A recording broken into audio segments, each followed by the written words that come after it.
völlum í Svarfaðardal má finna ýmsar kræsingar sem náttúran gefur, grænmeti, ber, sveppi og fleira. Nú uppskerutími og því nóg að vera, en á völlum býðst fólki að koma og taka upp sitt eigið grænmeti eða tína berin sjálft. Einnig býðst fólki að koma í vinnu við að tína ber, því uppskeran mikil en hendurnar fáar. Yes, the future's been sold every night we're gone. Við erum að rækta hérna ýmislegt. Við erum meðal annars að helja mikið sólberjakur sem við höfum verið að leyfa fólki að koma og tína og svo reynum við að tína svona eftir bestu getu til að selja. Fólk getur komið og tínt og sem sagt bara borgar fyrir það sem það tínir. Og við erum einnig að rækta útirækta grænmeti eins og brokkóli og blómkál og grænkál og rófur og ýmislegt og við ætlum að gera það sama þar, leyfa fólki bara að koma. Það er akkurat núna tilbúið. Getur bara komið og tekið börnin sér með og sýndum að grænmeti vex ekki í hillunum. Þannig að nú svo erum við að rækta jarðaber og hindber. Alls konar salat, kryddjurtir og svo svona ýmislegt fikt með. Við erum með smávegis af tómatum og gúrkum, bæði pólskum gúrkum og venjulegum gúrkum. Aðeins að leika okkur svona með grasker og ýmislegt svoleiðis. Og við erum að framleiða úr þessu sultur, allt úr þessum sem við erum að gera og við ræktum þetta allt lífrænt sem sagt. Þetta við notum engan tilbúin áburð og ekkert eitur. Við notum pöddur til að drepa pöddur. Og reynum svona að ganga vel jörðin okkar. Og nú síðan erum við nýbyrjuð að reykja, bæði bleikju og gæs og ost og ýmislegt sem við erum að selja hérna heima. Mest af þessu erum við að selja hér en svo erum við líka, höfum við gefið okkur út fyrir það í ansi mörg ár að kaupa aðabláber og önnur ber af fólki sem eru tínt hérna í kring og við höfum verið að pakka þeim fyrir verslanir í Víðis. Og það hefur gengið bara mjög vel í mörg ár og hérna, já, og svo er bara svona allt mögulegt annað sem tilfellur. Og þið eru að selja þetta hérna bara á bænum? Já, við erum að selja mikið hérna bara heima, við erum bara svona litla búð. þar sem við seljum sulturnar okkar og berinn. Já, bara allir velkomnir.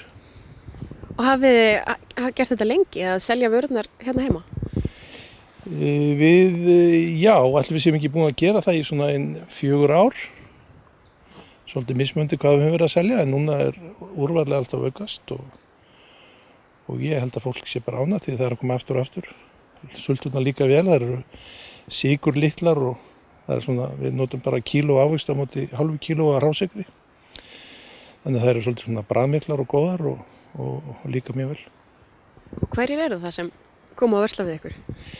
Það eru bara allir, það er bara bæði fólk sem á leið hérna og fólk frá Akureyri og náttúrulega Dalvíkingar og bara svo er máttur Facebook mikill og þeir sumir sem sjá þetta og gera sér ferð til okkar.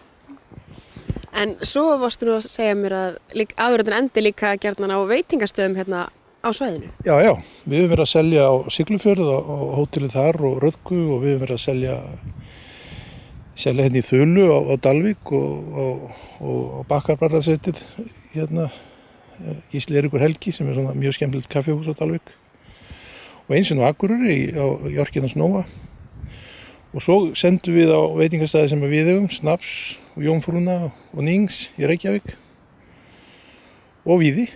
Þetta eru svona okkar helstu kúnnar og við erum náttúrulega bara svo lítil þannig að það dugar okkur. Finnur þú fyrir auknum áhuga á þessu að geta keypt beint af bíli og lífrænar vörur? Já, ég finn það. Ég held að fólk sé alltaf að verða svona meðvitaðra það að það er ekki verið að borða einhvað sem er náttúrulega búið að nota einhver eiturefni á annað og við náttúrulega eins og jarðaber sem eru 90% vatn. Þú veist, við notum bara hreint lindarvatn til að vökva hérna á Íslandi og við erum með lífrænan áburð og þú færð ekki betri ber. Það finnst á bragðinu. Og hérna, hvernig hefur sumarið verið hjá ykkur og hvernig er núna uppskeran í haust? Sumarið er búið að vera mjög gott. Reynda júlí var frekar kaldur en það er búið að vera bara virkilega gott núna upp á síðkastið og að uppskeran er mjög góð. útiræktaða grænmeti, ég var að kíkja á það í gær og ég hefði eiginlega þurft að kíkja á það fyrir því að ég hef búin að missa smávegis í að brokkoli og blómkál bara í blóma. Það spratt það vel. En við eigum til allt þetta grænmeti, brokkoli, blómkál og grænkál og rófur og eitt og annað.